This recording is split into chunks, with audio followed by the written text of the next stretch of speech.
নমস্কার, দেখছেন news live বাংলায় সাফ কথা এবং আজকের বিষয় হচ্ছে বরাক থেকে ব্রহ্মপুত্র কল্পতরু প্রধানমন্ত্রী নরেন্দ্র মোদী।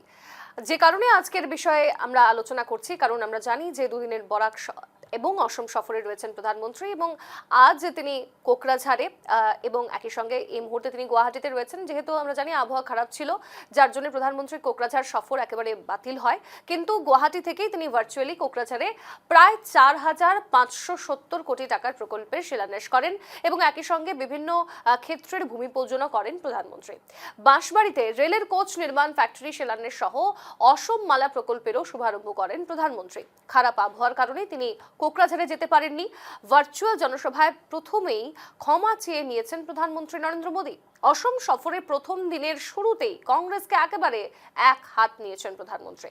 কংগ্রেসের শাসনকালে অনুন্নয়নকে খোঁচা দিয়ে বাংলাদেশিদের আশ্রয় দেওয়ার অভিযোগও তোলেন প্রধানমন্ত্রী। এবারের ভোট কংগ্রেসকে শাস্তি দেওয়ার ভোট দাবি করলেন নরেন্দ্র মোদী। তাহলে ভোটের আগে নরেন্দ্র মোদীর অসম সফরে কি ভোট প্রচারের সুর বাঁধলেন প্রধানমন্ত্রী? আমরা শোনাবো প্রধানমন্ত্রী নরেন্দ্র মোদী কি বলেছেন এবং তারপর আসবো আলোচনায়। যারা অতিথিরা রয়েছেন তাদের সঙ্গে আমরা পরিচয় করব। তবে প্রথমে শুনবো প্রধানমন্ত্রী নরেন্দ্র মোদী কি বলেছেন কোচবিহার থেকে। विरासत के संरक्षण और असम के तेज विकास दोनों के लिए निरंतर काम कर रही है। आज यहां इस कार्यक्रम में ही इस क्षेत्र के विकास के लिए 4,500 करोड़ रुपए से अधिक के प्रोजेक्ट का शिलान्यास और लोकार्पण हुआ है। इसमें से 1100 करोड़ रुपए से ज्यादा की राशि बोडोलैंड की सड़कों के लिए खर्च होने जा रही है। असम माला इस अभियान के तीसरे चरण से असम की रोड कनेक्टिविटी और अधिक सशक्त होगी। साथियों, थोड़ी देर पहले मुझे कामाख्या चारलापल्ली अमृत भारत एक्सप्रेस और गुवाहाटी न्यू जलपाईगुड़ी एक्सप्रेस को हरी झंडी दिखाने का भी अवसर मिला है। इन सभी प्रोजेक्ट से आपको सुविधाएं तो मिलेंगी ही, ट्रेड और टूरिज्म को भी बढ़ावा मिलेगा। इससे किसानों की उपज आसानी से बड़े बाजारों तक पहुंच पाएगी। दशकों तक बोडोलैंड का ये क्षेत्र कांग्रेस के विश्वासघात का साक्षी रहा है। बोडोलैंड की अनेक पीढ़ियों को कांग्रेस ने झूठे सपनों में उलझाए रखा। दिल्ली में बैठी कांग्रेस की सरकारों ने सिर्फ दिखावे के लिए कागजी समझौते किए। साथियों, जब आपने देश से और असम से दोनों जगहों से कांग्रेस को खदेड़ा और बीजेपी एनडीए को अवसर दिया, तो हमने ईमानदारी से प्रयास शुरू किए। বেশ, অর্থাৎ প্রধানমন্ত্রী নরেন্দ্র মোদীর বক্তব্য আমরা শুনলাম। তিনি ভার্চুয়ালি উপস্থিত ছিলেন কোকরাঝাড়ে এবং সেখানে দাঁড়িয়ে কিন্তু একেবারে কংগ্রেসকে নিশানা করেছেন তিনি এবং অসমে একাধিক প্রকল্পের শিলান্যাসের কথাও তিনি জানিয়েছেন। তবে আজকের আলোচনায় আমরা অতিথিদের পেয়ে গিয়েছি। এই মুহূর্তে আমাদের সঙ্গে যারা রয়েছেন প্রত্যেকের সঙ্গে পরিচয় করাই। আমাদের সঙ্গে স্টুডিওতে রয়েছেন এআইইউডিএফ নেতা ফরহাদ আলী। ফরহাদ সাহেব, আপনাকে স্বাগত জানাচ্ছি নিউজ লাইভ বাংলার সাফ কথায়। এবং আমাদের সঙ্গে অনলাইন যোগে যুক্ত হয়েছেন রাজনৈতিক বিশ্লেষক রঞ্জন চৌধুরী। রঞ্জন বাবু, আপনাকেও স্বাগত নিউজ লাইভ বাংলার সাফ কথায়। আমাদের সঙ্গে এই মুহূর্তে বিজেপি নেতা সুব্রত শর্মা মজুমদার, তিনিও যুক্ত হয়েছেন। আপনাকেও স্বাগত জানাচ্ছি নিউজ লাইভ বাংলার সাফ কথায়। আমি আসবো আলোচনায়, তবে প্রথমেই যেহেতু আমরা যদি নজর রাখি, যেহেতু মাস ঘুরলেই অসমে ভোট রয়েছে, তাই আমার প্রশ্নটা প্রথমে সুব্রত শর্মা মজুমদারের কাছেই থাকছে। সুব্রত বাবু, যে আমরা জানি যে সামনেই ভোট, কিন্তু তার আগে উন্নয়নের জোয়ারে ব্রহ্মপুত্র থেকে বরাক উপত্যকা একেবারে ডাবল ইঞ্জিন সরকারের যে সবকা সাথ সবকা বিকাশ, তাই কি ভোট অস্ত্র হিসেবে আপনারা আগে নিয়ে চলছেন, কি মনে হয়? না, এটা বলবো না। আমরা জানি প্রধানমন্ত্রী নরেন্দ্র মোদী দেশের প্রধানমন্ত্রী হওয়ার পর আমরা দেখতে পেরেছি যে আসামে তিনি বারবার আসছেন এবং বরাকে তিনি 5বার এসে গেছেন, এবং উন্নয়নমূলক কাজ আমরা যেটা কংগ্রেস আমলে যেটা দেখতে পাই যে বিশেষ করে আসাম সরকার আমাদের বরাক বিলিকে আর কোনো পাত্তা দিন বৈমাতৃক শুল্ক আর্চন করেছিল, কোনো উন্নয়ন ছিল না। আজকে আমরা কি দেখতে পাচ্ছি বরাবরতায়, এই যেমন যে বড়াপানি থেকে যে 5 গ্রাম মধ্যে যে এক্সপ্রেস হাইওয়ে হচ্ছে, সেখানে আজকে তিনি কালকে আসবেন আমাদের শিলচরে রামনগরে, এখানে 22 লক্ষ কোটি টাকার প্রকল্পের শিলান্যাস করবেন। হ্যাঁ, তিনি আজকে এই যে শিলচরে আমরা অনেক দিন থেকে শিলচরের শহরের লোক আর দাবি রেখেছিল, ওই কিন্তু সেই দাবি পূরণ হয়নি। তবে আমাদের সরকার মানে শিলচরে ফ্লাইওভার যেটা হবে ক্যাপিটাল পয়েন্ট থেকে রাঙ্গিরখাড়ি অবধি, ক্যাপিটাল পয়েন্ট থেকে রাঙ্গিরখাড়ি এই যে ফ্লাইওভার হবে, এটা জনসাধারণের অনেক দিনের দাবি ছিল। শিলচর গেলে পরে আমরাও হাইলাকান্দি থেকে যখন শিলচর যাই হাঁটতে পারি না আমরা, এত ট্রাফিক জ্যাম। এটার প্রকল্পে চালু করবেন তিনি। পাথারকান্দিতে আজকে এই যে যেটা হচ্ছে কৃষি মহাবিদ্যালয়, সেই কৃষি মহাবিদ্যালয়ের শিলান্যাস করবেন। সেইখানে যদি আজকে কৃষি মহাবিদ্যালয় হয় তাহলে দেখতে পাবেন যে এইসব অঞ্চলের যেসব লোক আছে তারা উপকৃত হচ্ছেন, তারা চাকরি পাচ্ছেন। তাই এই ধরনের উন্নয়ন নিয়ে আজকে নয়, আমরা তো এপ্রিলে নির্বাচন হবে সত্যি, কিন্তু নির্বাচনের আগে উনি নির্বাচনের ডামাও বাজানোর জন্য নয়, উন্নয়নের পথে আমাদের প্রধানমন্ত্রী সমস্ত ভারতবর্ষেরই উন্নয়ন করছেন। দেখুন না রাস্তাঘাট, কি রাস্তাঘাট ছিল। আমরা যদি শিলচর থেকে আমরা গুয়াহাটি যেতাম 12-13 ঘন্টা লেগে যেত আমাদের। অনেকের কোমর ভেঙে যেত, কোমরে ব্যথা হতো। আজকে এই যেটা হবে, যেটা এক্সপ্রেস হাইওয়ে, যেটা 4-5 ঘন্টার মধ্যে আমরা গুয়াহাটিতে পৌঁছে যাব। তো ম্যাডাম দেখুন আজকে এই যে উন্নয়ন হচ্ছে, আজকে রেলের ব্যবস্থা দেখুন, আমরা যেটা না চাওয়াতে পেয়ে গেছি।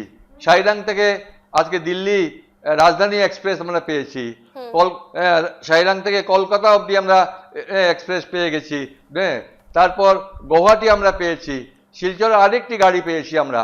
আমাদের ট্রেন ইলেকট্রিফাইড হচ্ছে। এই যে উন্নয়নগুলো হচ্ছে, দেখুন রাস্তাঘাট যেগুলো হচ্ছে, এগুলার তো প্রশংসা করতেই হবে। কংগ্রেস আজকে বড় বড় কথা বলেছিল, কিন্তু আজকে কি আছে, ওরা কি করেছিল? এই যে 5 গ্রাম পেপার মিল ছিল, একটা শিল্প প্রতিষ্ঠান, এত বড় শিল্প প্রতিষ্ঠান, ওরা দালালরা নেতারা টাকা পয়সা ছিনিয়ে নিয়ে আর আজকে এই পেপার মিলটা নষ্ট করে দিয়েছে। আমাদের সরকার আসার পর চেষ্টা করেছে এই মিলটাকে বেঁচে রাখার জন্য, কিন্তু সম্ভব হয়নি। আমরা দাবি রাখছি এবং হবে 5 গ্রামে শিল্প প্রতিষ্ঠান আবার হবে, এটা আমরা মনে করি আর কি। বেশ, আপনি সঙ্গে থাকুন, আমি এই প্রসঙ্গ ধরেই যাব, সুব্রত বাবুর এই কথা ধরেই আমি ফারহাদদার কাছে যাব। ফারহাদদা, যেমনটা তিনি বলছেন যে প্রধানমন্ত্রী নরেন্দ্র মোদীর আসার কারণ কিন্তু ভোটের আগে তিনি আসছেন, ভোটের জন্য তিনি আসছেন এমনটা নয়, উন্নয়নের জোয়ারেই তিনি আসছেন, এবং একাধিক কর্মসূচি প্রকল্প, যেমনটা তিনি বলছিলেন বড়াপানি থেকে 5 গ্রামের যে এক্সপ্রেস হাইওয়ে সহ আরো বিভিন্ন প্রকল্পের উদ্বোধনে, যাতে সাধারণ মানুষের সুবিধা হোক। কিন্তু যেহেতু আমরা জানি যে বরাকে সংখ্যালঘু ভোট কিন্তু যথেষ্ট প্রাধান্য রাখে, এবং সেক্ষেত্রে দাঁড়িয়ে এআইইউডিএফও কিন্তু বিগত বছরে বেশ একটা ভালো পর্যায়ে ছিল, ভালো হাতিয়ার তারা করেছে, ভোটের অস্ত্র করেছে তারা। কিন্তু এইবার আপনারা কি মনে করছেন, কতটা ভোট আপনারা পাবেন?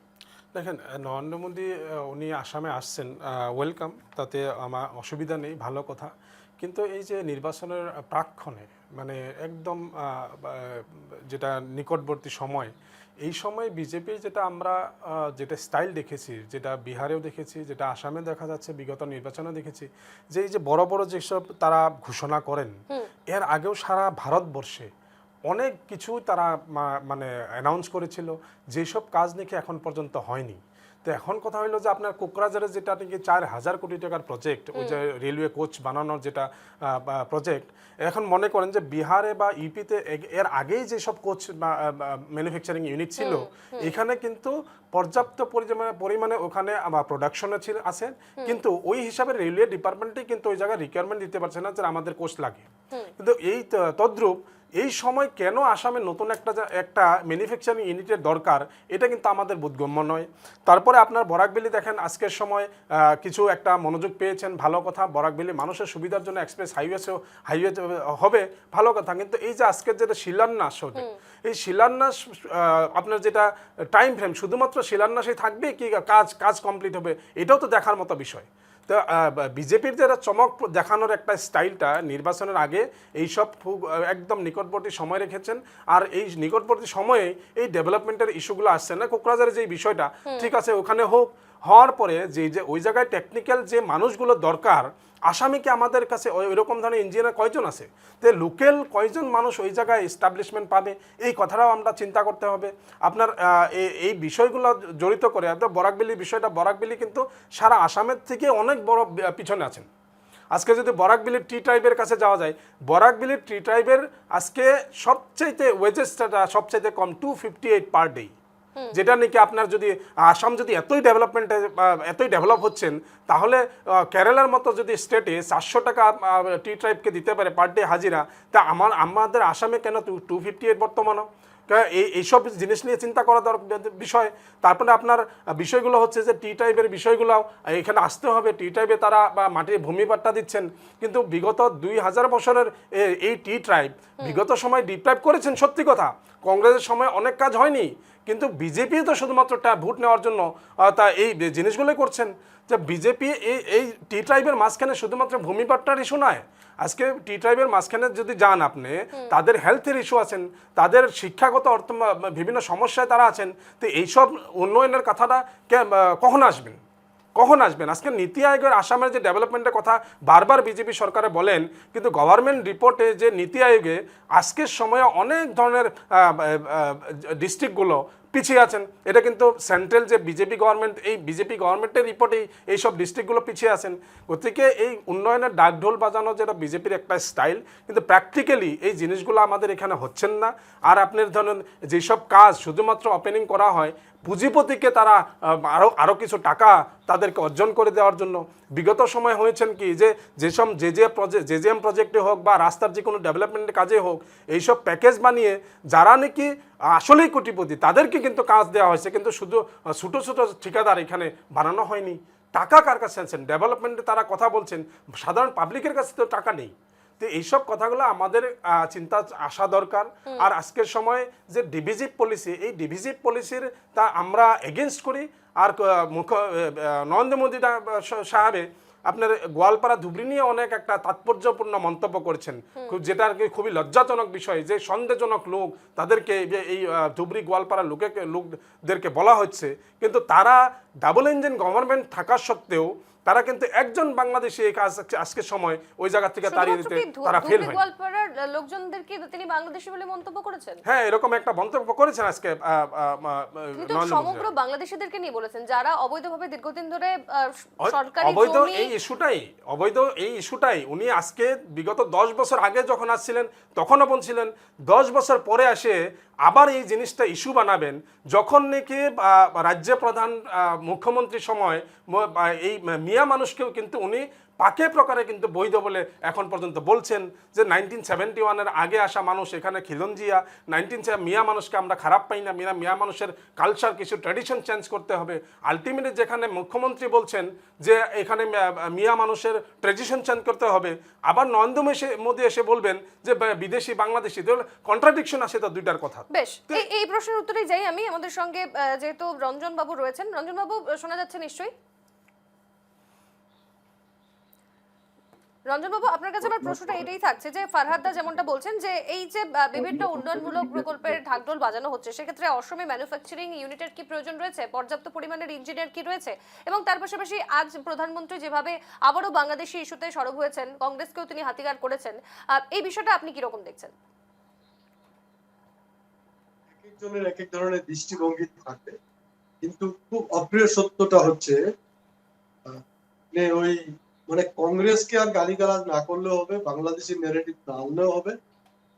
আর যদি আমার ভুল না হয়, 2014-তে মেইন যে হাওয়াটা ছিল সেটা বলতো পরিবর্তন। আমি অসমীয়া প্রতিদিন এবং নিয়মিয়া বার্তা দুটো পেপারেই আমার আর্টিকেল বেরিয়েছিল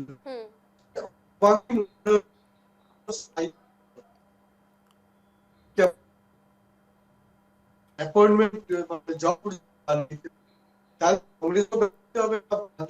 সমস্যা হচ্ছে খুব সম্ভবত। আমি রঞ্জনবাবু, আমি আসবো আপনার কাছে, আমি একটু যাই। আমাদের সঙ্গে একই সঙ্গে কংগ্রেস নেতা কবির লস্করও রয়েছেন। কবির দা, শোনা যাচ্ছে কি? কবির দা, শোনা যাচ্ছে? হ্যাঁ, আপনাকে স্বাগত জানাচ্ছি নিউজ লাইভ বাংলার সাফ কথা। এবং প্রশ্নটা প্রথমে আপনার কাছে এইটাই রাখছি যে আজকে আমরা দেখেছি প্রধানমন্ত্রী নরেন্দ্র মোদী একেবারে কিন্তু কংগ্রেসকে আবারও একহাত নিয়েছেন। তিনি বলছেন যে যেখানে আমরা দেখেছি যে কংগ্রেসকে বলা হচ্ছে যে দীর্ঘ বছরের যে পাপ তারা করে গিয়েছে, সেই তার শাস্তি কিন্তু জনসাধারণ এবার ভোটে দেবে। এইরকম মন্তব্য প্রধানমন্ত্রী কেন করলেন, আপনি কি মনে করেন? দেখেন, প্রধানমন্ত্রী প্রত্যেকটা নির্বাচনের সময় আসামে এসে নির্বাচনী প্রচার করেন এবং বিভিন্ন আসনি উদ্ঘাটন করার নামে মানুষকে নির্বাচন কেন্দ্রিক হিসাবে ব্যবহার করে বিজেপি বা আসাম সরকার। ইতিমধ্যে এই কথা ইতিমধ্যে স্পষ্ট হয়েছে এবং প্রধানমন্ত্রী মহোদয় যে বক্তব্য রেখেছেন সেটা আসামের মানুষ ইতিমধ্যে বুঝতে পেরেছে। এবং বরাক উপত্যকায় আগামীকালকের যে সফর, এই সফর ব্যাপী আমরা কংগ্রেস তথা বরাক উপত্যকার আম জনতা বিভিন্ন ভাবে প্রশ্ন উত্থাপন করছেন যে 2014 সালে প্রধানমন্ত্রী মহোদয় বরাক উপত্যকার পাঁচগ্রামের মাঠে এসে বলেছিলেন যে পাঁচগ্রাম পেপার মিল চালু করা হবে এবং করিমগঞ্জ সুগার মিল চালু করা হবে, বরাক উপত্যকার বেকারত্ব যুবক যুবতীকে সংস্থাপন দেওয়া হবে এবং বরাক উপত্যকার কর্মস্থান এই সরকার ব্যবস্থা গ্রহণ করবে। কিন্তু ইতিমধ্যে প্রধানমন্ত্রী নরেন্দ্র মোদী মহোদয় আগামীকালকে যে প্রশ্ন, ব্যাপকভাবে প্রশ্ন উত্থাপন হয়েছে, গতিকে আমি এই সরকার বা দলকে আমি একটা কথা বলতে চাই যে নির্বাচন কেন্দ্রিক আসনি বন্টন, নির্বাচন কেন্দ্রিক বিভিন্ন আসনি উদ্ঘাটন এটা বরাক উপত্যকার মানুষ কোনো অবস্থায় মানে না। বরাক উপত্যকার মানুষ ইয়ার সম্পূর্ণভাবে বিরোধিতা করে। সরকারের যদি সৎ ইচ্ছা ছিল, সরকারের যদি সৎ ভাবনা ছিল, তাহলে সরকার গত 4 বছর থেকে কেন বরাক উপত্যকার ডেভেলপমেন্টের ক্ষেত্রে, উন্নয়নের ক্ষেত্রে আসনিগুলো উদ্ঘাটন করতে পারলো না। 2026-এর নির্বাচনের বৈতরণী পাস করার জন্য বিজেপি এবং বিজেপি দলের নেতারা বরাক উপত্যকা রাজনৈতিক ভাবে ব্যবহার করার সাথে যে রাজনৈতিক কুচকাবাজ আরম্ভ করেছেন, মানুষ অগ্রাহ্য করেছে, প্রত্যাখ্যান করেছে। আগামী 26 বিধানসভা নির্বাচনে বরাক উপত্যকার 13টি আসন কংগ্রেসের দখলেই যাবে, সেটা নিশ্চিত হয়েছে। এবং কিছুক্ষণ আগেই গুয়াহাটির জ্যোতি বিষ্ণু আন্তর্জাতিক কলা মন্দিরে প্রধানমন্ত্রী নরেন্দ্র মোদী উপস্থিত হন। 3.5 লক্ষেরও বেশি চা শ্রমিকের পরিবার ভূমিপুত্রদের জমির পাট্টা প্রদান করেন প্রধানমন্ত্রী। ভার্চুয়ালি উদ্বোধন করা হয় গুয়াহাটির একতা মলের, এবং একতা মলে থাকবে প্রতিটি জেলার একটি বিপণীও, সঙ্গে থাকবে প্রতিটি রাজ্যের হস্তশিল্পের দোকান। এবং এই অনুষ্ঠানে কপিলি হাইড্রো পাওয়ার প্রকল্পের ভার্চুয়াল উদ্বোধন করেন প্রধানমন্ত্রী। কি বলেছেন তিনি গুয়াহাটিতে এসে, একবার শোনাবো আপনাদের। बीजेपी एनडीए की सरकार ने हमारी रिफाइनरीज के विकास के लिए, रिफाइनिंग कैपेसिटी के विस्तार के लिए काम किया है। आज भारत दुनिया का वो देश है जो अपनी ही नहीं बल्कि विश्व की ऊर्जा जरूरतों का भी ध्यान रख सकता है। यहां असम में जो हमारी रिफाइनरीज है उनको भी बीते वर्षों में एक्सपांड किया गया है। असम सहित पूरे नॉर्थ ईस्ट में गैस पाइपलाइन इंफ्रास्ट्रक्चर पर अभूतपूर्व निवेश किया जा रहा है। नुमालीगढ़ सिलीगुड़ी पाइपलाइन के अपग्रेडेशन का काम भी पूरा हो चुका है और असम के गोलाघाट में दुनिया का पहला second generation bio ethanol plant भी स्थापित किया गया है। इन सारे प्रोजेक्ट्स का बहुत बड़ा फायदा इस पूरे क्षेत्र को होगा। একেবারেই, অর্থাৎ যেমনটা আমরা শুনলাম যে প্রধানমন্ত্রী নরেন্দ্র মোদী যেমনটা বলছেন যে তেল রিফাইনিং হোক বা অন্যান্য ক্ষেত্রেও কিন্তু বেশ কিছু প্রকল্পের দিক দিয়ে অসম অনেকটাই এগিয়ে রয়েছে এবং গোটা ভারতবর্ষের মধ্যে এখন অসমের যথেষ্টই মান্যতা রয়েছে। আমি চলে যাব আমাদের সঙ্গে এই মুহূর্তে কংগ্রেস নেতা কবির লস্কর রয়েছে। কবির বাবু, শোনা যাচ্ছে কি? প্রশ্নটা আপনার কাছে আমার এটাই থাকছে যে অসমের মুখ্যমন্ত্রী ডক্টর হিমন্ত বিশ্ব শর্মা হোক কিংবা প্রধানমন্ত্রী নরেন্দ্র মোদী উন্নয়নকে হাতিয়ার করে কি এবার তারা বিরোধীদের পিছনে ফেলতে চাইছেন এবং আগামী নির্বাচনে তার কতটা প্রভাব পড়তে পারে, আপনি কি মনে করেন? দেখেন, মুখ্যমন্ত্রী ডক্টর হিমন্ত বিশ্ব শর্মা আসামের মানুষকে বিভ্রান্ত করতে বিভিন্ন ধরনের রণকৌশল আরম্ভ করেছেন, আর এই নির্বাচনে কোন ধরনের প্রভাব ফেলাতে পারেননি বা পারবে না সেটা ইতিমধ্যে অসমের মুখ্যমন্ত্রী ডক্টর হিমন্ত বিশ্ব শর্মা বুঝে গেছেন। উনি জানেন যে 26-এর নির্বাচনে উনি মুখ্যমন্ত্রী হতে পারেনি, ওনার সরকার আসেনি। তা বিভিন্ন ভাবে পোলারাইজের রাজনীতি আরম্ভ করেছেন, সাম্প্রদায়িকতার রাজনীতি আরম্ভ করেছেন এবং নত ঘিরে উনি, আপনি দেখেছেন যে গত কয়েকদিন আগে মেয়ার কথা বলেছিলেন, অচিনাকি মানুষের কথা বলেছিলেন। লাহে লাহে উনি সুর নরম করে ইতিমধ্যে বলেছেন, ওনার মন্ত্রিমন্ডলীরা বলা আরম্ভ করেছেন যে মেয়া শব্দ সম্মানী শব্দ।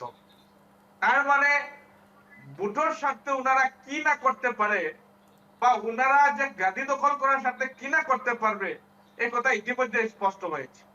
আসামের মানুষ তাদের কথায় কোনো প্রতীয়মান নয়, আসামের মানুষ তাদের কথায় কোনো আস্থাশীল নয়, যার দরুন মুখ্যমন্ত্রী ডক্টর হিমন্ত বিশ্ব শর্মা হতাশাত ভুগছেন, ওনার সরকার হতাশাত ভুগছেন এবং নির্বাচনী বৈতরণী পাস করার ক্ষেত্রে কেন্দ্র থেকে ভিন্ন রাজ্য থেকে বিভিন্ন ধরনের নেতা মন্ডলী আনে গোটা আসামকে হিন্দি লিপি করার যেটা ষড়যন্ত্র করেছেন সেটার প্রতিফলন আসামের বিভিন্ন জাতি সংগঠন, জাতীয় জনগোষ্ঠী মানুষ দেবে। ইতিমধ্যে ডক্টর হিমন্ত বিশ্ব শর্মা বুঝে গেছে। আজকের দিনে আসামে যে হিন্দু মুসলমানের রাজনীতি চলে না, আজকের দিনে যে আসামে যে সাম্প্রদায়িক রাজনীতি চলে না, আজকের দিনে যে আসামে বিভিন্ন জাতি জনগোষ্ঠীর মানুষের সঙ্গে বিগত 5 বছরের যে প্রলোভন, হিটলারি, একনায়কত্ববাদ, এদের আপনি বলছেন কবির বাবু, কবির সাহেব আপনি বলছেন যে সাম্প্রদায়িকতার রাজনীতি চলছে, কিন্তু আমরা যদি দেখি উন্নয়নের যে সমস্ত জোয়ার বা সেখানে সাধারণ মানুষ যতটা আস্থাশীল, প্রধানমন্ত্রী নরেন্দ্র মোদী এসেছেন এবং আজকের পাশাপাশি আমরা দেখেছি জনজোয়ার যে যাত্রা, জন আশীর্বাদ যাত্রা মুখ্যমন্ত্রীর, সেখানেও কিন্তু যথেষ্ট প্রভাব পড়েছে। আমরা দেখেছি সাধারণ মানুষ একেবারে আপন করে নিচ্ছেন তাকে, অনেক ছবি ভাইরাল হয়েছে এই মুহূর্তে। তারা কি তাহলে আস্থাবান নন? সবই কি নাটক? দেখেন, এইবারে যে নির্বাচন এটা অত্যন্ত সেনসিটিভ নির্বাচন আসামে হবে, কারণ গত 6 মাস থেকে জুবিন গার্গকে ন্যায়ের ক্ষেত্রে বিভিন্ন ভাবে আন্দোলন হয়েছিল, প্রতিবাদ হয়েছিল, যে কালপিট নরপিকাস তাদেরকে ফাঁসির দাবি উত্থাপন হয়েছিল, কঠোর শাস্তির দাবি উত্থাপন হয়েছিল। কিন্তু এই সরকারের মুখ্যমন্ত্রী জন বলেছিলেন যে আমি যদি ন্যায় দিতে না পারি, আমি যদি শাস্তি দিতে না পারি, জুবিন গার্গের যদি ন্যায় না হয় তাহলে আমাকে ভোট দিবেন না। মানুষ ইতিমধ্যে শক্তিশালী এক অটুট একটা সিদ্ধান্ত গ্রহণ করেছেন যে মুখ্যমন্ত্রী হিমন্ত বিশ্ব শর্মার এই ধরনের মিথ্যাচার, এই ধরনের প্রলোভনের যে রাজনীতি, এই রাজনীতিটাও এবার প্রত্যাখ্যান হবে। আর আসাম থেকে এই বিজেপি উৎখাত করার যে সংকল্প, এই সংকল্প মানুষ নিয়েছেন। আর তার বাদেও মুখ্যমন্ত্রী ডক্টর হিমন্ত বিশ্ব শর্মা, প্রধানমন্ত্রী নরেন্দ্র মোদী মহোদয় যে আসাম ভ্রমণ করে মানুষকে আশ্রয়নির্ভাবে ঠেলে দেওয়ার রাজনীতি যেটা চক্রান্ত লিপ্ত হয়েছেন, তার বিরুদ্ধে গণজাগরণ আরম্ভ হবে, তার বিরুদ্ধে সমগ্র অসম। আপনি বলছেন নতুন করে নবজাগরণ হতে পারে, জনজাগরণ হতে পারে। সুব্রত শর্মা মজুমদার আমাদের সঙ্গে রয়েছেন, কি বলবেন?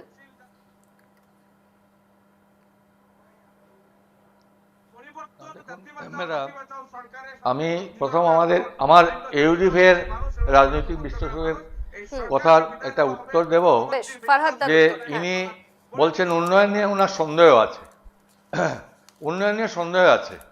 তো আজকে উন্নয়ন হচ্ছে বলেই আর ইউডিএফের প্রায় হাফ ডজন খানেক বিধায়ক আজকে বিজেপি এবং এজিপিতে যোগদান করছেন। যদি উন্নয়ন না হতো তাদের দল থেকে কেন এমএলএরা এসে আজকে বিজেপিতে যোগদান করছে? এটা হলো কথা।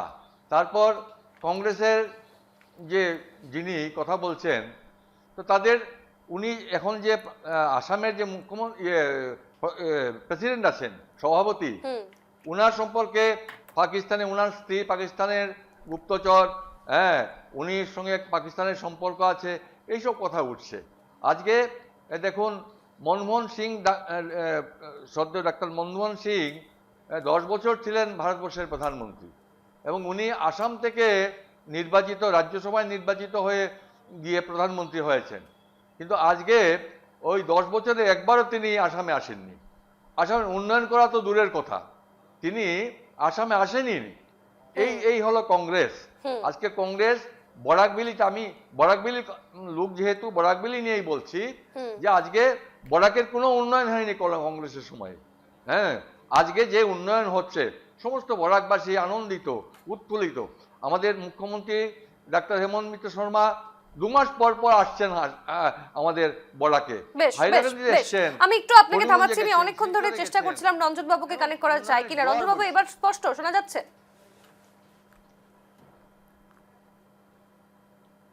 রঞ্জন বাবু, এবার শুনতে পাচ্ছেন?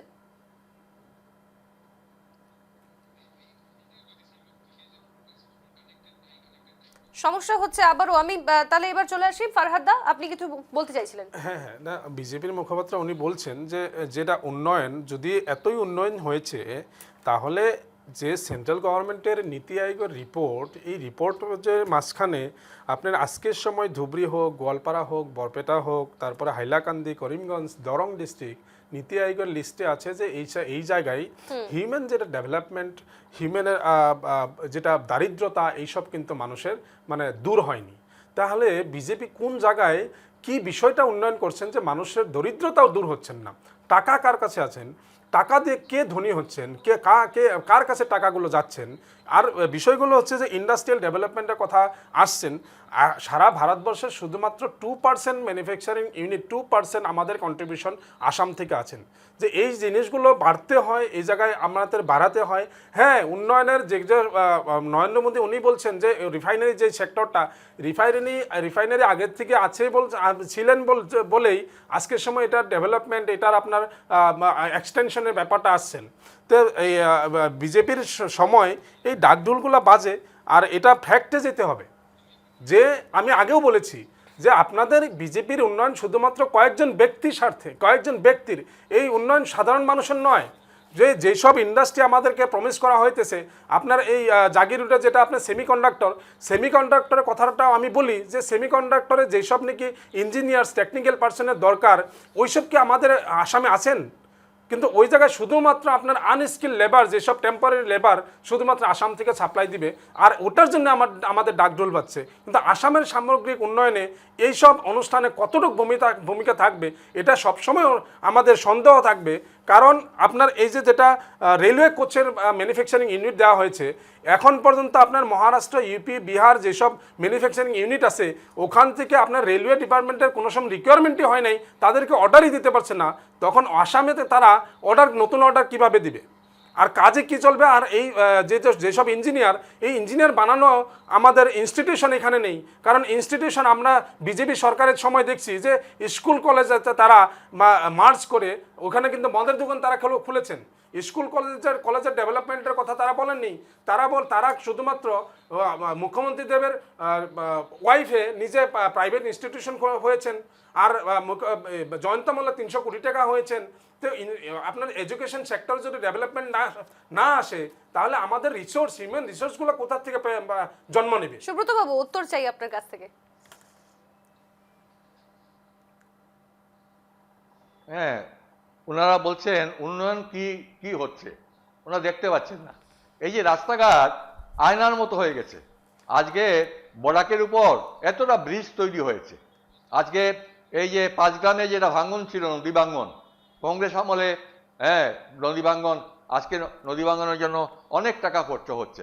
এই যে আমরা যে বাগানের ব্যাপারটা কংগ্রেস থেকে বলা হয়েছিল, বাগানের, বা উনিও বলছিলেন যে বাগানের লোক শ্রমিকরা আর ঠিকমতো মাসিক পাচ্ছেন না, মজুরি পাচ্ছেন না। আজকের দিনে এই সমস্ত 200 বছর আগে যারা এখানে এসেছিলেন, আজকে বাগানের শ্রমিকরা, আজকে তাদের আমাদের সরকার তাদের পাট্টা দিচ্ছেন। হ্যাঁ, এই কংগ্রেস সরকার দেখলো না এতদিন বাগানের রাস্তাঘাট, বাগানের চলাফেরা যেত না, ট্র্যাক্টর চলতো, সেই বাগানের রাস্তাঘাট কোটি কোটি টাকা খরচ করে বাগানের রাস্তা তৈরি করা হচ্ছে, বাগানের ছেলেমেয়েরা পড়াশোনা করার জন্য আজকে যেহেতু বিরোধীরা এই মুহূর্তে খোলা হয়েছে। সুব্রত বাবু, বিরোধীরা এই মুহূর্তে আরো একটা প্রসঙ্গ তারা টেনেছেন যে এই যে অবৈধভাবে যারা বসবাস করছেন দীর্ঘদিন ধরে, তাদেরকে যখন আবারও প্রধানমন্ত্রী নিশানা করেছেন, কোথাও গিয়ে নাকি খিলঞ্জিয়া, অসমিয়া এবং মিয়া মুসলমানদের মধ্যে কোথাও গিয়ে একটা কন্ট্রাডিক্টরি নেচার হয়ে দাঁড়াচ্ছে, আপনি কি মনে করেন? হ্যাঁ, ঠিক আছে, এই কথাটা উঠেছে, এসছে, ভালোই কথা, আমারও কথা ছিল। দেখুন, খিলঞ্জিয়া মুসলমান যারা আছেন, মানে এই দেশের যারা নাগরিক, হ্যাঁ, প্রকৃত নাগরিক মুসলিম যারা আছেন, বিজেপি সবকা সাথ সবকা বিকাশ, হ্যাঁ, আমাদের এই আমরা বিশ্বাসী এটাতে, কোনো মুসলমানদের কোনো ধরনের কোনো অসুবিধা নেই। যারা বাংলাদেশ থেকে অবৈধভাবে আসছে, এই দেশটাকে আর ইসলামিক রাষ্ট্র করার উদ্দেশ্যে এই দেশে যারা প্রবেশ করছে, তাদের প্রতি আমাদের ক্ষোভ আছে এবং তাদেরকে খুঁড়ে বের করে দেওয়া দিয়ে আমরা তাদেরকে ওই অনুপ্রবেশকারীদের পুশব্যাক করা হবে। এটা হলো আমাদের নীতি। আমাদের মুসলমানদের উপর কোনো ধরনের রাষ্ট্র করার কথা, তারপরে বাংলাদেশ থেকে আসা, কিন্তু আপনার এটা নলেজে থাকা দরকার, বাংলাদেশের সৃষ্টি শুধুমাত্র 1971 এর আগে, যেটা নাকি বিজেপির ন্যারেটিভ, যেটা আপনার গ্রেটার ভারতবর্ষ, অবিভক্ত ভারতবর্ষের কথা আপনারা বলে থাকেন, ওইখানে কিন্তু আপনাদের এই বাংলাদেশের অংশ আসছেন। আর এই সব মানুষ তখনকার অবিভক্ত ভারতবর্ষের তারা নাগরিক ছিলেন, আর তারা 1971 আগে আসার প্রমাণ ইতিমধ্যেই অনেকবার দিয়েছেন। এনআরসির জরিয়তে দিয়েছেন, আপনার এসআর হয়েছেন, এখানে এজিপি গভর্নমেন্ট থাকার সময় অনেকবার এই নাগরিকত্বের প্রমাণ হয়েছেন। তারপরে আজকের সময় তাদেরকে বাংলাদেশি বলা, এটা শুধুমাত্র আপনাদের পাতল মন্তব্য, একটা শুধুমাত্র লাইট একটা মন্তব্য। আর এইসব আপনাদের শুধুমাত্র এই যে ইসলামোফোবিয়া যে বলে, এই ইসলামোফোবিয়া মুসলমানদেরকে যদি মাত্র খিলঞ্জিয়া আপনারা মিয়া বাংলাদেশি ভাগ করতেছেন, ফখরুদ্দিন আলী আহমেদের নামটা কেন রিমুভ করা হলো? ফখরুদ্দিন আলী আহমেদ তো আপনার ইউপি বেসড বা আসামের নাগরিক, সে তো বাংলাদেশে আপনার নিয়েও না, তার নামটা কেন আপনি রিমুভ করলেন? যে জায়গায় নাকি কটন কলেজ, আপনার ব্রিটিশের নামে কটন কলেজের নাম থাকতে পারে, ওখানে একজন মুসলমান যিনি কি ভারতের প্রথম রাষ্ট্রপতি ছিল, তার নাম কেন রিমুভ করা হইলো? এটা শুধুমাত্র আপনারা বললেন না যে মুসলমানের জন্য আপনারা কিছু কাজ করছেন, দেখাতে পারবেন, তারা দেশে থাকবেন। সেটা তো যারা অবৈধভাবে আসছে, আমরা বলছি অবৈধভাবে যারা এসেছেন, আমি একটু যাই সুব্রত বাবু, আমি আসবো আপনার কাছে। রঞ্জন বাবু, এবার শেষ পর্যন্ত আপনার কাছে আসার চেষ্টা করছি, শোনা যাচ্ছে নিশ্চয়ই? হাইলাকান্দি দেখুন, গোটা বিষয় নিয়ে আমরা আলোচনা করছিলাম এতক্ষণ ধরে। তবে এই যে 24,000 কোটি টাকার বেশি প্রকল্পে শিলান্যাস করলেন প্রধানমন্ত্রী, এবং ভোট ঘোষণার আগেই যে শিলান্যাস প্রকল্প, কতটা লাভবান হতে চলেছেন আম আদমি, এবং এই মুহূর্তে যেহেতু আমরা আলোচনা করছি, সুব্রত বাবু আসবো, আমি একটু থামাচ্ছি আপনাকে। এইভাবে আমাদের যখন আলোচনা চলছে, চা জনগোষ্ঠীদের ভূমি পাট্টা প্রদান করা হয়েছে, কিন্তু তাদের স্বাস্থ্য, তাদের শিক্ষা নিয়েও কিন্তু প্রশ্ন তুলছেন বিরোধীরা। এবং তার পাশাপাশি এই যে ম্যানুফ্যাকচারিং ইউনিট, অসমে যদি আমরা তাকাই তাহলে যথেষ্ট পর্যাপ্ত পরিমাণের ইউনিট নেই, এবং একই সঙ্গে ইঞ্জিনিয়ারদের অভাব রয়েছে। সেক্ষেত্রে এতগুলো প্রকল্পের ঘোষণা আদতে কি ফলপ্রসূ হবে, আপনি কি মনে করেন? না, দেখুন, প্রথম কথাটা খুব স্পষ্ট, মানে শাসকীয় দল বিরোধী, সে তার নিজস্ব রাজনীতি, গুড়ের পাক সবে দিচ্ছে, ফাইনালি কার পাকটা ভালো হয় সেটা রেজাল্টে বোঝায়। আর তার চাইতে বড় ব্যাপারটা হচ্ছে যে মানে এই যে ঘোষণার সাথে এর আগে যে সেন্ট্রাল বাজেট বা স্টেট গভর্নমেন্টের বাজেটের কি সম্পর্ক আছে কি, ওইটা খুব রিলেভেন্ট। কারণ আমাদের দেশে প্রবলেম কি হয়, আগের বাজেটে কি মানে ফাটকাবাজি করলো সেটা নিয়ে পরবর্তী সময় আলোচনা হয় না, নতুন বাজেট নিয়ে। প্রথম কথাটা হচ্ছে যে লাস্ট বাজেটে যেগুলো স্যাংশন হয়েছিল, যত টাকা, সেটা কি তারই পার্ট, নাকি আমরা আবার হাজার হাজার কোটি লক্ষ কোটি টাকার ঋণের জোগাতে পড়বে? কিন্তু হ্যাঁ, এবার আমি বরাক আর ব্রহ্মপুত্রতে একটা ন্যারেটিভসই বলতে চাই আপনাদেরকে, সেটা হচ্ছে মানে 12 বছর যাবৎ মোদী সাহেব আছেন সেন্ট্রালে, আর 10 বছর আসামে বিজেপি আছে। তো সবচেয়ে বেশি আমরা এই যে বরাক ব্রহ্মপুত্রের কথাটা সবচেয়ে বেশি শুনতাম কিন্তু সর্বানন্দ সোনোয়ালের মুখে।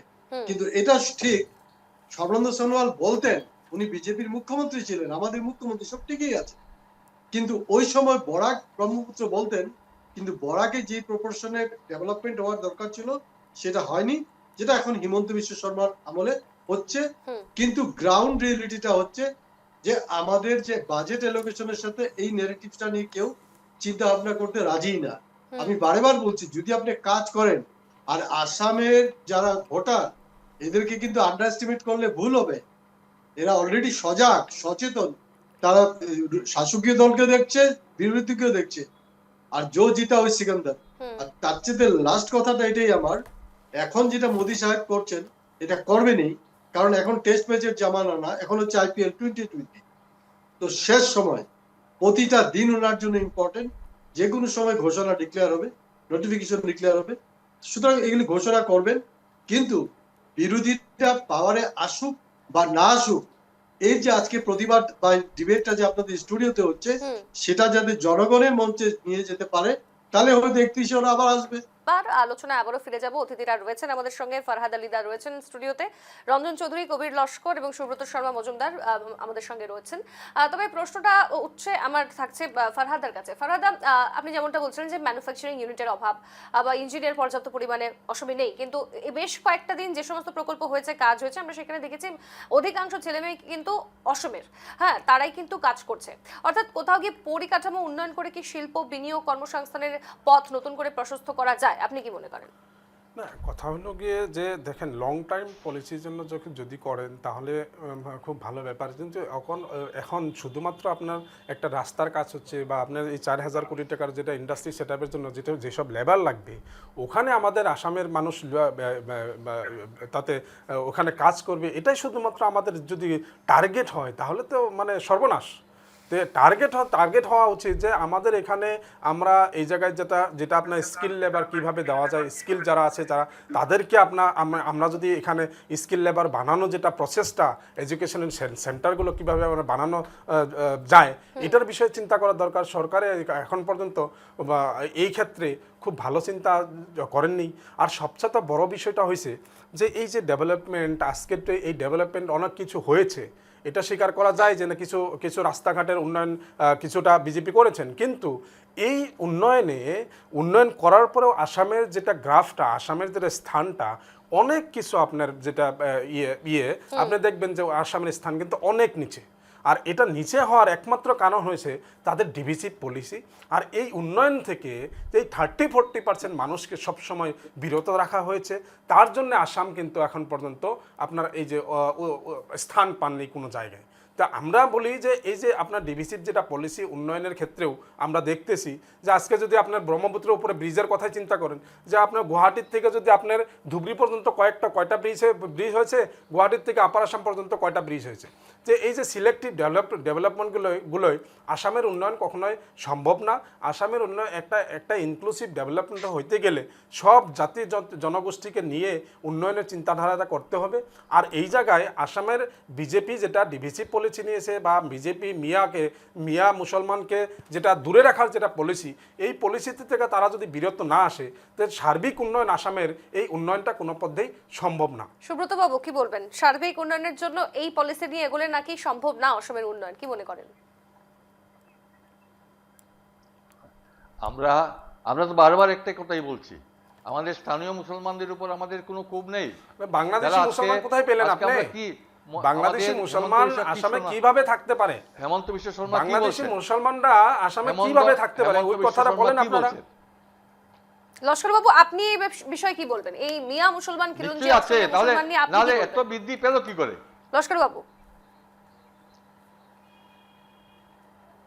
হ্যালো, আমি তো আগেই বলেছি যে বাংলাদেশ থেকে অবৈধভাবে যারা এখানে দেশে আসছে, এটার উত্তরে বলুন আপনি এটা জাজ যেটা করবে সরকার করবে। একটু থামাচ্ছি, লস্কর বাবু কিছু বলতে চাইছেন। লস্কর বাবু, হ্যাঁ বলুন।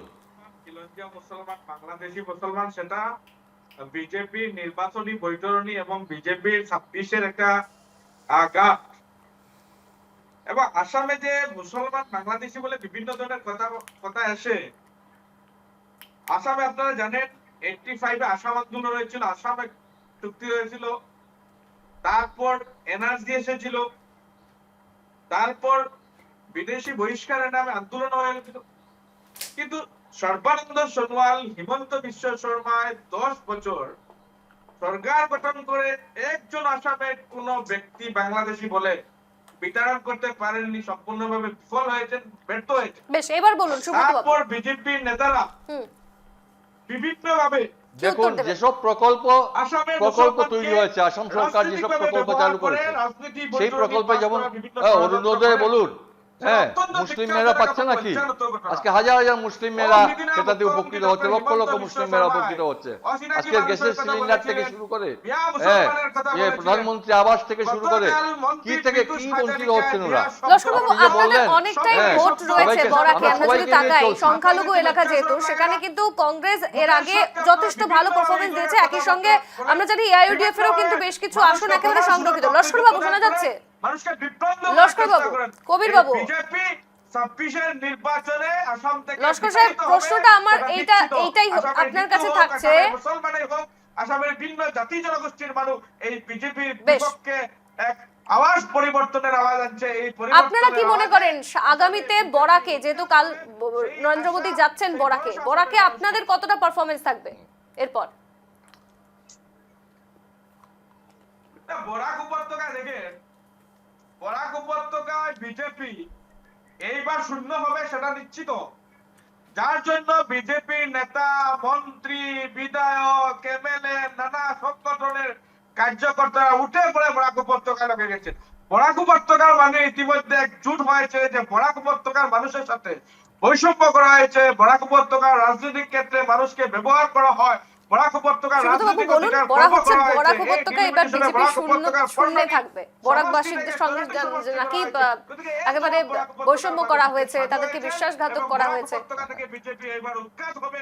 কোন ধরনের সভা, কোন ধরনের সমিতি হাসি পাচ্ছে আমার সব কথা শুনে। আজকে বরাকের উন্নয়ন আমরা এইমাত্র দেখতে পাচ্ছি, এই 10 বছরে উন্নয়ন হচ্ছে, বরাকের সর্বত্র উন্নয়ন হচ্ছে। আজকে গত কালকে 9,000 টাকা করে মেয়েদের অ্যাকাউন্টে টাকা ঢুকেছে, সমস্ত উন্নয়ন ব্যাহত ছিল। আজকে আমরা উন্নয়নের জন্যই আমরা ভোট চাইব। আমরা যে উন্নয়ন করেছে আমাদের সরকার, তার পরিপ্রেক্ষিতে ভোট চাওয়া হবে। আমরা আমি একটু এবার রঞ্জন বাবুর কাছে যাই। রঞ্জন বাবুর কাছে না গেলেই নয়। এইসব দেখতে রঞ্জন বাবু, পাচ্ছেন। আমরা যদি তাকাই গত 3 মাসে তৃতীয়বার অসমের প্রধানমন্ত্রী নরেন্দ্র মোদী এসেছেন। আমি একটু থামাবো প্রত্যেককেই। হেভিওয়েট এই সফরের পিছনে বিজেপির যে থিঙ্ক ট্যাঙ্কের কৌশল, সেটা কি, আপনি কি মনে করেন একজন রাজনৈতিক বিশ্লেষক হিসেবে? তার পাশাপাশি উন্নয়নের সফরে এসে অসমে এসে তিনি আবারও রাজনৈতিক আক্রমণ করেছেন, কি বলে করেন? না দেখুন, উনি রাজনৈতিক আক্রমণ করবে, এটা খুব স্বাভাবিক, কারণ উনি রাজনীতি করতে এসেছেন, উনি ধর্ম চর্চাতে আসেন। রাজনীতি করবে, রাহুল গান্ধীও রাজনীতি করবে, মোদী সাহেবও রাজনীতি করবে। আর এই যে মিয়া যে ব্যাপারটা আর কি, আপনাদের নিশ্চয়ই খেয়াল আছে 2024-এ গায়ে ভেস মঙ্গলসূত্র, ওই ন্যারেটিভসটাই উল্টা হয়ে গেছে। আমি বারে বারে বলছি যে এই যে হেট পলিটিক্স পলিউটেড করে দেওয়ার যে একটা চেষ্টা, এটাতে আসলে বিজেপি উল্টা মাইনাসে যায়, সেটা পার্লামেন্ট ইলেকশনে প্রুভ করেছে। ডেভেলপমেন্টের কাজ করছে না, সেটা পাবলিক দেখছে। হ্যাঁ, তো পাবলিক মানে যথেষ্ট শেয়ানা, যেটা আমি আগেও বলেছি।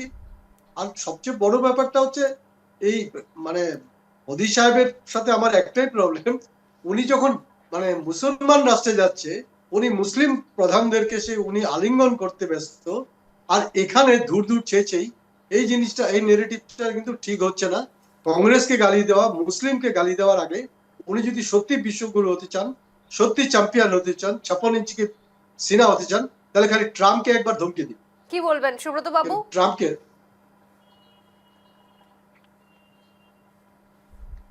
দেখুন, ব্যাপারটা হলো, আমরা প্রথম থেকে আমরা বলছি যে আমরা সকলের উন্নয়নের জন্য আমরা কাজ করে যাচ্ছি। বরাকের উন্নয়ন আমরা আমার অনেক বয়স হয়ে গেছে, আমরা রাজনীতির সঙ্গে অনেক দিন থেকে যুক্ত ছিলাম। জিন্দাবাদ মুর্দাবাদ বলেছি আমরা কংগ্রেসে আমলে, কিন্তু কোনো ধরনের কোনো উন্নয়ন হয়নি। আজকে আমাদের বক্তব্য এটাই স্পষ্ট যে আসামে যারা মুসলিম বন্ধু ভাইরা যারা আছেন, তাহলে আমাদের আজকে দেখুন না, করিমগঞ্জ লোকসভা কেন্দ্রে আমরা কিভাবে জিতলাম। করিমগঞ্জে তো মুসলিম মেজরিটি এরিয়া, তো কেন ওরা ভোট দিল আমাদেরকে? উন্নয়নের খাতিরে আমাদের ওরা ভোট দিয়েছেন। এবং তারা আজকেও এই যে বিধানসভা নির্বাচন হবে, সেই নির্বাচনে আশা রাখছি আমরা সবটি আমরা বিজয়ী হব, মুসলিম ভাইয়েরা আমাদেরকে ভোট দেবেন। বেশ। আমরা মুসলিম বিদ্বেষী নয়, আমরা বাংলাদেশে আমি একটু ফারহাদের কাছে আসি তাহলে। যেমন সুব্রত শর্মা বলছেন যে মুসলিম ভাই বোনেরাই কিন্তু এবার বিজেপিতে ভোট দিতে চলেছেন, আপনি কি মনে করেন? না, এটা কোনো পদ্ধতি সত্যি হতে পারে না। তাদের অ্যাক্টিভিটি বিগত সময়ে দেখেন, নাম চেঞ্জ করা থেকে নিয়ে মুসলমান মানুষের উপরে যেভাবে অত্যাচার তারা করেছেন, তারা রুল অফ লটাকে যেভাবে মানে বুড়া আঙুলি দেখিয়েছেন, তো এটার পরে আজকে আপনার ধরেন এক্সট্রা জুডিশিয়াল কিলিংস কীরকমভাবে হয়েছেন, এনকাউন্টার কাকে কাকে করা হয়েছেন, কি গ্রাউন্ডে করা হয়েছেন, তারপর আপনার এই মুসলিম স্টুডেন্টের যেটা আপনার স্কলারশিপের ইস্যু ছিল, এই স্কলারশিপটাও গায়েব হয়ে গিয়েছেন। তাহলে আপনার ওয়াকফ বোর্ডের উপরে আক্রমণ হয়েছেন। তাহলে মুসলমানদের, তারা বলে যে মুসলমানের সঙ্গে তারা আছেন, কিন্তু মুসলমানের তারা প্রত্যেকটা সরকারি যেসব মানে অনুষ্ঠান ছিল সব ধ্বংস করে তারা মুসলমানকে শুধুমাত্র ভোটার, দ্বিতীয় শ্রেণীর নাগরিক বানিয়ে তারা রাখতে যদি চায়, তাহলে তো মুসলমান তাদের সঙ্গে কোনো পথে যাবে না, তারা মুখ দিয়ে বললেও হবে না। আর তারা এই সময় কেন বিজেপি মুসলমানকে প্রেস করছে তারা জানি না, কিন্তু কথা হয়েছে যে হ্যাঁ, এই হেড পলিটিক্স তাদের দীর্ঘ সময় টিকবে না। আর 26-এও যে অ্যাকসেপ্ট করবে না, মেজরিটি হিন্দু মানুষে যে বিজেপির এই হেড স্পেসকে, হেড পলিসিকে খারাপ পেয়েছেন, তার জবাব কিন্তু বিজেপিকে দিবেন। বেশ, আমার একটা প্রশ্ন থাকছে একই সঙ্গে কবির সাহেব এবং ফারহাদার কাছে, যে এখানে সাম্প্রদায়িকতার কথা উঠে এলো, যে সাম্প্রদায়িকতার রাজনীতি করছে বিজেপি। তবে যদি আমরা একটু কংগ্রেসের দিকে তাকাই বা ইউডিএফ এর দিকে তাকাই, কংগ্রেসের এই মুহূর্তে যা পরিস্থিতি আমরা দেখতেই পাচ্ছি, সে খবর আমরা প্রত্যেকদিন করছি। কংগ্রেস থেকে অনেকেই দল ত্যাগ করে আমরা দেখছি যে অন্যান্য দলে যাচ্ছেন। এআইইউডিএফ এও অনেকেই কিন্তু ইতিমধ্যে দল ত্যাগ করেছেন এবং কোথাও গিয়ে তারাও বলছেন যে, আমরা যেমনটা জানি যে ভূপেন বোরার কথা, তিনি নিজেই বলছেন APCCR, রকিবুল হোসেনের নাম তারা বারবার নিচ্ছেন। তো কোথাও গিয়ে বলা হচ্ছে যে তার দাপটে বা সংখ্যালঘুদেরকেই কিন্তু প্রাধান্য দেওয়া হচ্ছে এই সমস্ত দলে, কিন্তু সংখ্যাগুরুরা এখানে প্রাধান্য পাচ্ছেন না। তাহলে এইবারও তো বিষয়টা সাম্প্রদায়িকতার রাজনীতি হয়ে উঠে দাঁড়ালো, তাই না? না, এখন দেখেন এই যে কংগ্রেস থেকে যেসব লিডার বিজেপিতে যাচ্ছেন, তাদের জন্য মানে এরকম ধরনের এজেন্ট কংগ্রেসে আজকের সময় আছেন। আর তারা দেখেন রাজনীতির আজকে এই মূল্যবোধের রাজনীতিটা কিন্তু আজকের সময় অনেক তলে গিয়েছেন, মূল্যবোধটা বলতে অনেক তলে গিয়েছেন। আর যেসব নেতা আমাদের মাঝখানে নির্বাচিত হয়ে আসেন, তারা একসময় ভোগবিলাসিতায় পড়ে, তারা টাকা পয়সার পিছনে পড়েন। আজকের সময় এআইডিএফ থেকে যারা যেসব মানুষ সরকার পক্ষ এজিপির সাথে যুক্ত হয়েছেন, তারা শুধুমাত্র নিজের লাভালাভের জন্য, নিজের ব্যক্তিগত লাভের জন্য গিয়েছেন, তাদের সঙ্গে পাবলিক কোনো পদ্ধতি রাখতে পারে না। আর কংগ্রেস থেকেও যেসব মানুষ যাইতেছেন, তাদেরকে এক হলো যে ব্ল্যাকমেল করা, তাদেরকে ব্ল্যাকমেল করে এখন পর্যন্ত দেখেন বিজেপির এরকম ধরনের লিডারের অভাব, সারা বিজেপি, আসাম বিজেপি কংগ্রেসের লিডার দিয়ে চলছে। বিজেপি কোথায় আছে আমি তো দেখি না, শুধুমাত্র কংগ্রেসের লিডার আজকের সময় নেওয়া তাদের শেষ। কবির সাহেব, আপনাদের কি নেতাদেরকে বা কর্মীদেরকে কোথাও গিয়ে ব্ল্যাকমেল করা হচ্ছে? না, দেখেন এই সরকার কংগ্রেসের নেতাদেরকে বিভিন্নভাবে ব্ল্যাকমেলিং করেছে। এবং ভূপেন বোরার যে প্রসঙ্গে এসেছে, ভূপেন বোরা বিজেপির এজেন্ট হিসাবে কাজ করেছিলেন, সেই সময় আমাদের প্রদেশ সভাপতি বলেছেন, সেটা উনি এখন বুঝতে পেরেছেন, আমি এখন বুঝতে পেরেছি বলেছিলেন।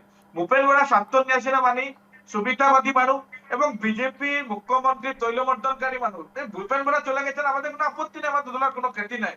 এবং এআইডিএফ দলের কথা আছে, এআইডিএফ দলের যারা বিধায়ক ছিলেন, এদের বর্তমান অস্তিত্ব নেই, কোনো গণভিত্তি নেই, কোনো প্রাসঙ্গিকতা নেই সমষ্টিতে, যার জন্য বিজেপির এজেপির কাছে আত্মসমর্পণ করেছেন। ছেলেরা কন্ট্রাক্টদারি করছেন, ভাইয়েরা কন্ট্রাক্টদারি করছেন, নিজে ঠিকাদারি করছেন, পেমেন্ট পেতে বিভিন্ন ধরনের সুযোগের সুবিধার প্রয়োজন। গতিকে এই ধরনের এনডিএ অ্যালায়েন্সে তারা আত্মসমর্পণ করে। অভিযোগ, অভাব অভিযোগ প্রত্যেক দলের মধ্যেই রয়েছে। কিন্তু আজকে আমাদের আলোচনা ছিল মোদী, প্রধানমন্ত্রী নরেন্দ্র মোদীর এই সফর নিয়ে, এবং এই সফরের পর আগামীতে অসমে তার কি কি প্রভাব পড়বে, বরাক উপত্যকায় তার কি কি প্রভাব পড়তে চলেছে, আমরা সেদিকে নজর রাখবো। এবং একই সঙ্গে আজকের উপস্থিত প্রত্যেককেই আমি ধন্যবাদ জানাবো, যেহেতু আমরা শোয়ের একেবারে শেষ পর্যায়ে চলে এসেছি। ফারহাদ দা, আপনাকে ধন্যবাদ স্টুডিওতে আসার জন্য। রঞ্জন চৌধুরী, আপনাকেও ধন্যবাদ জানাচ্ছি, রাজনৈতিক বিশ্লেষক, তিনসুকিয়া থেকে তিনি যুক্ত হয়েছিলেন। এবং কংগ্রেস নেতা কবির লস্কর হাইলাকান্দি থেকে এতক্ষণ ছিলেন, ধন্যবাদ আপনাকে। হাইলাকান্দি থেকে রয়েছেন বিজেপি নেতা সুব্রত শর্মা মজুমদারও, আপনাকেও ধন্যবাদ জানাচ্ছি। এবং আজকের মতো শেষ করছি সাফ কথা, এবং আজকের টপিক ছিল ব্রহ্মপুত্র থেকে বরাক, কল্পতরু মোদী। ধন্যবাদ।